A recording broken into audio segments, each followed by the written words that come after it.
Kumusta, mga kaibigan ng Tagalog Forever Young? Isang tanong para simulan natin. Kapag iniisip mo ang pagtanda, ano ang nakikita mo? Isang lolo o lola na puno ng lakas, naglalakad sa dalampasigan ng Boracay, kasama ang mga apo? O isang matandang umaasa sa mga anak, nakaupo sa sulok ng bahay nila, naghihintay ng permiso para mabuhay? Alam mo, may mga tao na hinintay ng panahon, pero hindi kailanman natalo nito. May sikreto sila. Isang revelasyon na magpapabago ng tingin mo sa pagtanda. At ang pinakamalaking sikreto, huwag kailanman makitira sa mga anak pag tumanda. Huwag kang magkamali, hindi ito tungkol sa pag-ayaw sa pamilya o pagiging makasarili. Ito'y tungkol sa pagtanda na parang isang alamat, isang tita na may kontrol sa sariling kapalaran, isang buhay na puno ng dignidad, lakas at saya. Pero bakit? Bakit ito ang landas sa longevity na hinintay mo? Sa video na ito, ibubunyag natin ang 5 lihim na dahilan. Mga dahilan na magpapakita sa iyo na ang pag-asa sa mga anak ay hindi lang nakakasira sa kalusugan mo, kundi ninanakaw rin ang iyong kabataan. Handa ka na bang baguhin ang hinintay ng buhay mo? Kung oo, manatili ka kaibigan, dahil ang paglalakbay na ito ay magpapabago ng lahat. Tara, simulan natin. Unang sikreto, ang kalayaan, ang iyong elixir ng kabataan. Noong bata pa ako sa aming barangay sa Quezon, may kilala akong si Lolo Nestor. Sa edad na 84, siya pa rin ang nagdidilim ng kanyang gulayan, nagbibisikleta papuntang palengke at nagkukwento ng mga joke na nagpapatawa kahit sa mga Gen Z sa kanto. Isang araw, tinanong ko siya, "Lolo, bakit hindi ka tumira sa anak mo sa Manila? Mas maginhawa roon. Aircon, Netflix, lahat." Ngumiti siya, parang isang matandang pilosopo na may alam na hindi ko pa naiintindihan. "Kaibigan," sabi niya, "ang kalayaan ko ang nagtapabata sa akin. Kapag umaasa ka sa iba, unti-unti kang nawawalan ng buhay." Si Lolo Nestor ay hindi mayaman, pero may isang bagay na hindi mabibili ng pera. Ang kalayaan na maging amo ng sariling buhay. Bakit mahalaga ang kalayaan? Kapag ikaw ang nagdidesisyon kung anong kakainin, kung kailan gagising, kung paano gagastusin ang oras mo, nananatiling matalas ang isip mo, malakas ang puso mo at buhay ang kaluluwa mo. Alam mo ba na ayon sa mga pag-aaral mula sa University of the Philippines, ang mga matatanda na may kontrol sa kanilang buhay ay may 30% na mas mababang panganib sa demensya at mas mahaba ang buhay ng average na 7 taon. Pero kapag umaasa ka sa mga anak, halimbawang naghihintay ng kanilang permiso para maalabas o ng pera para sa gamot, ang stress ay parang dahan-dahang lason. At narito ang isang katotohanang medyo nakakagulat. Ang pag-asa sa iba ay hindi lang nakakasira sa kalusugan mo, kundi nagpapabilis din ng pagtanda ng iyong mga cells. Oo kaibigan, ang stress ng pagdepende ay literal na nagpapakunot sa balat mo. Napansin mo ba kung gaano ka mas magaang ang loob kapag ikaw ang may hawak ng sariling desisyon? Pero narito ang isang revelasyon na maaring magpasindak sa iyo. Ang pag-asa sa mga anak ay hindi lang tungkol sa pera o tirahan. Ito ay tungkol sa pagbibigay ng kapangyarihan sa iba na kontrolin ang kwento ng buhay mo. Sabi nga ni Marco Aurelius, hindi ka kailanman magiging libre kung hinintay mo ang pahintulot ng iba. Ang kalayaan ay parang tubig sa disyerto. Kung wala ito, unti-unting natutuyo ang katawan at kaluluwa mo. Kaya naman si Lolo Nestor ay nagpapanatili ng kanyang gulayan, kahit mahirap dahil ang bawat patak ng pawis ay patunay na siya pa rin ang may hawak ng kanyang buhay. Paano mo sisimulan ito? Simulan sa maliit, magdesisyon kung anong almusal ang gusto mo, magplano ng sariling budget at maghanap ng paraan para manatiling aktibo. Pero may mas malalim pang dahilan kung bakit hindi ka dapat makitira sa mga anak. Ano kaya ito? Manatili ka kaibigan dahil ang susunod na sikreto ay magpapalakas pa ng loob mo. Ikalawang sikreto, ang sariling bahay ay ang iyong trono ng karangalan. Isang kwento muli. Si Tita Mila ay isang dating guru sa Cebu. Siya ay 77 years old nang nagdesisyon siyang manatili sa kanyang maliit na bungalow sa probinsya kahit pinipilit siya ng mga anak na tumira sa kanila sa Davao. "Hindi ko kailangan ng malaking bahay o yaya," sabi niya sa akin, habang nagkakape kami sa kanyang veranda na papalibutan ng halamang pandan at mga orchid. "Dito ako ang reyna. Ako ang nagpapasya kung anong lulutuin ko, kung anong kulay ng kortina ang gusto ko, at kung kailan ako magpapahinga. Ang bahay ni Tita Mila ay hindi magarbo. Isang simpleng bahay na puno ng alaala, mula sa mga lumang retrato hanggang sa mga paso ng kanyang ina. Pero sa bawat sulok, naroon ang kanyang pagkatao, parang isang kastilyo na siya ang nagtayo. Narito ang isang katotohanang medyo nakakagulat. Ang pagkakaroon ng sariling bahay ay hindi lang tungkol sa kaginhawaan. Ito'y tungkol sa pagpapanatili ng iyong dignidad. Kapag tumira ka sa bahay ng anak mo, kahit gaano ka nila mahal, madalas ay nawawala ang kontrol mo. Maaring sila ang magdesisyon kung anong oras ka kakangin, kung anong TV ang panunuurin, o kung kailan ka pwedeng mag-imbita ng kaibigan. Ang ganitong pagkawala ng kontrol ay parang unti-unti kang kinukupas ang pagkatao mo. Alam mo ba na ang mga matatandang walang sariling spasyo ay may 25% na mas mataas na panganib sa depresyon? Ayon niya sa mga pag-aaral, ang sariling bahay ay parang isang trono. Dito ikaw ang hari o reyna, at ang bawat desisyon mo ay isang patunay ng iyong lahas. Napansin mo ba kung gaano ka mas masaya kapag ikaw ang nag-aayos ng sariling kwarto o nagdidilig ng halaman? Pero narito ang isang ideyang medyo nakakapanggigil. Ang pagtira sa bahay ng anak mo ay parang pagpapahintulot na ikaw ay maging bisita sa sarili mong buhay. At sa kultura natin bilang mga Pilipino, kung saan ang pamilya ay sentro, ang pagsabi nito ay parang bawal. Pero pakinggan mo ito, ang tunay na pagmamahal sa pamilya ay hindi tungkol sa pag-asa sa kanila, kundi sa pagbibigay sa kanila ng inspirasyon. Si Tita Mila halimbawa ay nagtanim ng sariling gulay at nagtabi ng pensyon para sa maintenance ng kanyang bahay. Hindi siya mayaman, pero may plano siya. Sabi nga ni Epicteto, ang tunay na kayamanan ay ang kakayahang pamahalaan ang sariling buhay. Kaya naman kaibigan, magsimula ka na. Mag-ipon para sa isang simpleng bahay. Panatilihing aktibo ang katawan mo at gawing kastilyo ang espasyo mo kahit maliit lang. Kung gusto mong manatiling malakas at bata ang pakiramdam, mag-subscribe na sa Tagalog Forever Young at i-click ang bell icon para hindi mo makaligtaan ang mga susunod nating sikreto. Pero may isa pang dahilan na mas malalim, isang bagay na magpapabago ng tingin mo sa pagtanda. Ano kaya ito? Huwag kang bibitaw, kaibigan. Ikatlong sikreto, ang layunin ay ang apoy na nagpapabata sa puso. May isang kaibigan akong si Mang Ruben, isang dating mangingisda mula sa Batangas. Sa edad na 80, siya pa rin ang nag-aayos ng kanyang bangka at nagtuturo ng pangingisda sa mga bata sa barangay. Libre. Isang araw, tinanong ko siya, Mang Ruben, bakit hindi ka tumira sa anak mo sa Dubai? Maganda ang buhay roon. Malamig ang bahay, may magarang kotse. Sumagot siya, kung titira ako roon, ano pa ang silbi ko? Dito, may layunin ako. Ang mga bata, ang dagat, ang buhay ko. Ang mga mata ni Mang Ruben ay parang bituin sa gabi, puno ng apoy at buhay, kahit na ang kanyang balat ay puno na ng kulubot. Narito ang isang katotohanang medyo nakakapanggigil sa kultura natin. Ang pagtanda ng walang layunin ay parang pagtanda ng walang puso.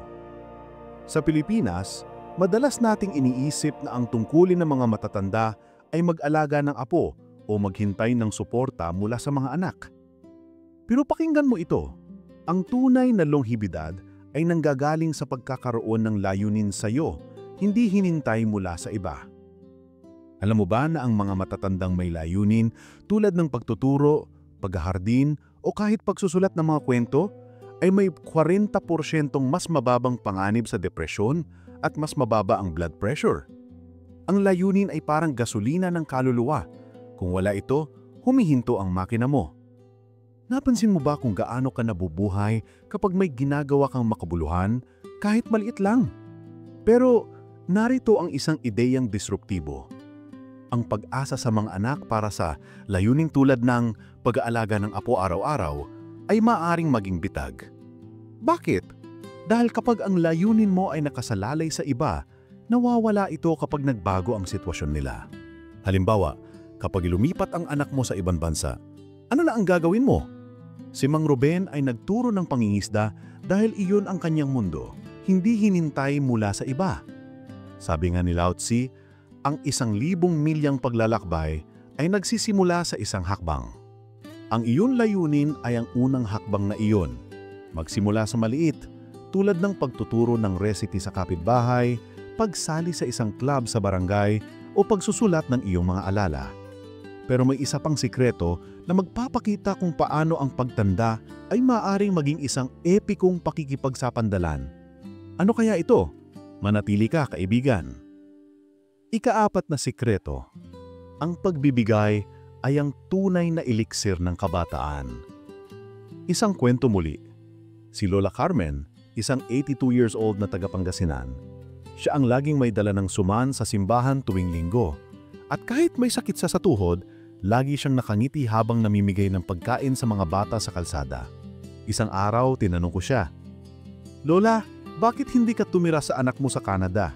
Mas maginhawa roon." Sumagot siya, "Dito, kailangan ako. Sa bahay ng anak ko, magiging bisita lang ako. Pero dito, nabibigyan ko ng saya ang iba. At yun ang nagpapabata sa akin." Ang ngiti ni Lola Carmen ay parang sikat ng araw sa umaga, puno ng init at buhay, kahit na ang kanyang balat ay puno na ng kulubot. Narito ang isang katotohanang medyo nakakapanggigil sa kultura natin. Ang pagbibigay sa iba ay mas makapangyarihan kaysa sa anumang suplemento o gamot. Sa kultura natin, iniisip natin na ang mga matatanda ay dapat tumanggap ng suporta, ng pagkain, ng atensyon. Pero ang tunay na sikreto ng longhibidad ay ang kabaligtaran, ang pagbibigay. Alam mo ba na ang mga matatandang aktibong nagvo-volunteer ay may 20% na mas mababang panganib sa sakit sa puso at mas mataas ang life satisfaction? Ang pagbibigay ng oras, kaalaman o pagmamahal ay parang ehersisyo para sa kaluluwa. Napansin mo ba kung gaano ka nasisiyahan kapag tinulungan mo ang iba, kahit sa maliit na paraan? Pero narito ang isang ideyang polemiko. Ang pagtira sa mga anak ay maaring magnakaw ng pagkakataon mong magbigay. Kapag ikaw ang palaging tumatanggap, nawawala ang pakiramdam na ikaw ay mahalaga. At sa kultura natin, kung saan ang pagbibigay ay simbolo ng lakas, isipin mo ang mga ninuno natin na nagbabahagi ng ani kahit mahirap ang buhay. Ang pagiging bisita sa bahay ng anak mo ay parang pagtalikod sa tradisyon ng pagiging malakas. Si Lola Carmen halimbawa, nagbigay ng suman dahil iyon ang kaya niya at bawat ngiti ng bata ay nagdagdag ng taon sa kanyang buhay. Sabi nga ni Marco Aurelio, ang buhay ay maikli, kaya gawin itong makabuluhan sa pamamagitan ng paglilingkod. Kaya naman, kaibigan, magsimula ka na.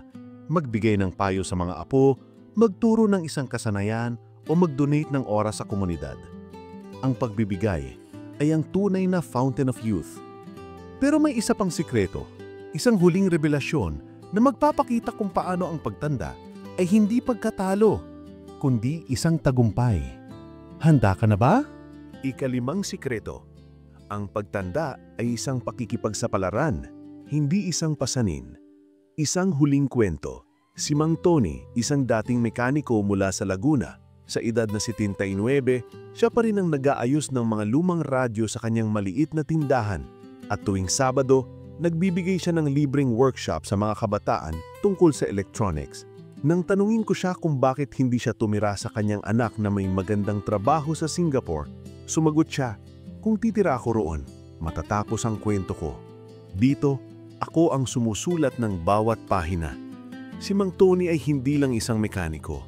Siya ay isang manunulat ng kanyang sariling alamat at ang bawat araw ay isang bagong kabanata. Narito ang pinakapolemikong katotohanan. Ang pagtanda ay hindi isang pagkatalo. Ito ay isang pakikipagsapalaran kung pipiliin mo itong gawin. Sa kultura natin, madalas nating iniisip na ang mga matatanda ay dapat magpahinga at iwanan ng lahat sa mga anak. Pero pakinggan mo ito. Ang pagtanda ay ang oras para maging bayani ng saliimong kwento, hindi isang ekstra sa buhay ng iba. Alam mo ba na ang mga matatanda na nananatiling aktibo sa komunidad tulad ng pagtuturo, paghahardin o pagninegosyo ay may 50% mas mababang panganib sa mga sakit na nauugnay sa edad? Ang pagtanda ay parang isang bundok. Mahirap akyatin pero ang tanawin mula sa tuktok ay hindi mapapantayan. Napansin mo ba kung paano ang mga matatanda puno ng kwento ay parang mas buhay kaysa sa mga bata? Ang pagtira sa mga anak ay maaring magnakaw ng pakikipagsapalaran na ito. Kapag ikaw ay nasa ilalim ng bubong ng iba, madalas ay nawawala ang pagkakataon mong maging bida. Si Mang Tony ay nagpatuloy sa pag-aayos ng radyo dahil iyon ang nagbigay sa kanya ng pakiramdam na buhay pa ang kanyang kwento. Sabi nga ni Lao Tse, ang buhay ay isang misteryo na dapat yakapin, hindi problema na dapat lutasin. Kaya naman, kaibigan, yakapin ang pagtanda bilang isang pakikipagsapalaan. Maghanap ng bagong kasanayan, magsimula ng maliit na negosyo o maglakbay sa isang lugar na hindi mo pa napupuntahan. Ang bawat hakbang ay isang patunay na ikaw ay forever young. Kung gusto mong manatiling malakas at bata ang pakiramdam, mag-subscribe na sa Tagalog Forever Young at i-click ang bell icon para hindi mo makaligtaan ang mga susunod nating sikreto, pagbabalik-aral at pagsasara. Kaya ano ang mga lihim na natutunan natin ngayon? Una, ang kalayaan ay ang eliksir ng kabataan. Tulad ng kay Lolo Nestor, ang kontrol sa sariling buhay ay nagbibigay ng sigla. Pangalawa, ang sariling bahay ay iyong trono ng karangalan. Tulad ng kay Tita Mila, ang iyong spasyo ay nagbibigay ng dignidad. Pangatlo, ang layunin ay ang apoy na nagpapabata sa puso. Tulad ng kay Mang Ruben, ang dahilan para bumangon ay nagpapahaba ng buhay. Pang-apat, ang pagbibigay ay ang tunay na fountain of youth. Tulad ng kay Lola Carmen, ang paglilingkod sa iba ay nagpapabata. At panglima, ang pagtanda ay isang pakikipagsapalaran, hindi pasanin. Tulad ng kay Mang Tony, ikaw ang sumusulat ng sariling alamat. Kaibigan, ang pagtanda ay hindi dapat takutan. Ito ay isang pagkakataon para maging isang alamat, isang titan na hinintay ng panahon pero hindi kailanman natalo. Sabi nga ni Marco Aurelio, huwag kang mabuhay na parang may 1,000 taon ka pa. Mayon ang oras para hubugin ang buhay mo. Kaya simulan mo na, mag-ipon para sa sariling bahay, maghanap ng layunin, magbigay sa iba, at yakapin ang pagtanda bilang isang epikong pakikipagsapalaran. Kung nakarating ka hanggang dito, ilagay sa comments ang salitang buhay na walang hanggan bilang tanda na ikaw ay handa para sa isang buhay na forever young. Salamat mga kaibigan, at magkita-kita tayo sa susunod na video para sa mas maraming sikreto ng longevidad. Manatiling malakas, manatiling bata, at manatiling forever young.